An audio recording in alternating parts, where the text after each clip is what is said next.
আমি আমার বিশেষ নিরাপত্তার বিধিতে কথা বলতেছি, আপনাদের উপরে হামলা হতে পারে এভাবে না না। আমি যে নোটিশটা দিয়েছি এটার উপর তো আমার বক্তব্য আছে। ব্যক্তিগতভাবে এটা এত বেশি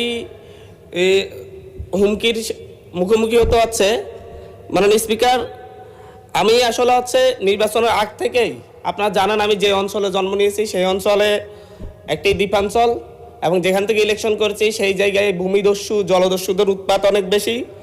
এটা ধারাবাহিকভাবে গত পরশু আমি হাতিয়া থেকে আসার সময়ও প্রশাসনিকভাবে এবং বিভিন্ন মারফতে জানতে পেরেছি। আমি যে ফেরিতে করে আসতেছিলাম আমার উপর আক্রমণের জন্য ডাকাত দল প্রস্তুতি নিয়েছিল, তারপরে প্রশাসনের সহযোগিতা আমি সেখান থেকে এসেছি। এর আগেও আমি 2বার আক্রমণের শিকার হয়েছি, নির্বাচনের সময় 3বার আক্রমণের শিকার হয়েছি। আমার পক্ষে যারাই কোনো কথা বলে, এমনকি মসজিদে আমার জন্য দোয়া করেছে, সেই মসজিদের ইমামকে মসজিদের ভিতর থেকে বের করে এনে প্রচণ্ডভাবে তার উপর হামলা করা হয়েছে, এবং তাকে আজকে প্রায় 1.5 মাস ধরে তাকে চিকিৎসা নিতে হচ্ছে।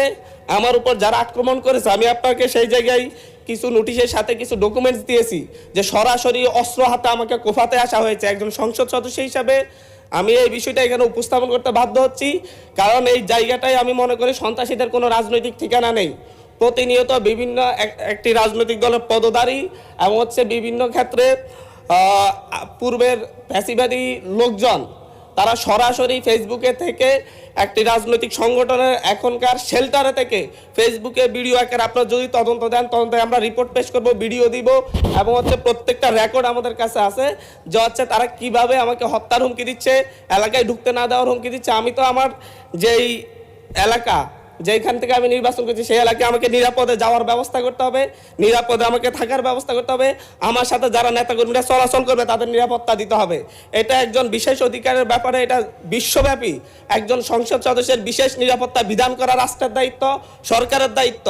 অথচ আমার উপর সরাসরি ভিডিওতে এবং সংবাদ মাধ্যমে প্রকাশিত সরাসরি অস্ত্র হাতে আমাকে কোপাতে আসা ব্যক্তিও এখন যখন আবার আমার নেতাকর্মীদেরকে হুমকি দিচ্ছে, তাহলে তো আমি অবশ্যই নিরাপত্তাহীনতায় ভুগবো। তো এই ব্যাপারটা অবশ্যই গ্রহণ করে আমি মনে করি একটা তদন্তে পাঠানো দরকার, সংসদীয় তদন্ত হতে পারে, এবং কারা এই ব্যাপারে আমাদেরকে, আমি সহ আমার নেতাকর্মীদেরকে কিভাবে হত্যার হুমকি দিয়ে এবং এখন এলাকায় থাকে সরাসরি আক্রমণ করে, এমনকি আমার উপর আমার নিরাপত্তা দিতে যাওয়া পুলিশের উপর আক্রমণ হয়েছে। নট এ সিঙ্গেল আসামি অ্যারেস্ট হয়েছে। ভোটের দিনে আমার উপর আমার গাড়ি বড় হামলা করে, আমার গাড়িতে 6টা কুপির দাগ এখনো আছে, এখনো তারা এলাকায় ঘুরে বেড়াচ্ছে। বিটিভির সাংবাদিককে কুপিয়েছে, এখনো এলাকায় ঘুরে বেড়াচ্ছে। এই প্রত্যেকটা আসামির ক্ষেত্রে দেখা যাচ্ছে তৎকালীন ইউনিয়ন বিএনপির সভাপতিকে হত্যা করেছে, ইউনিয়ন বিএনপি সদস্যকে হত্যা করেছে।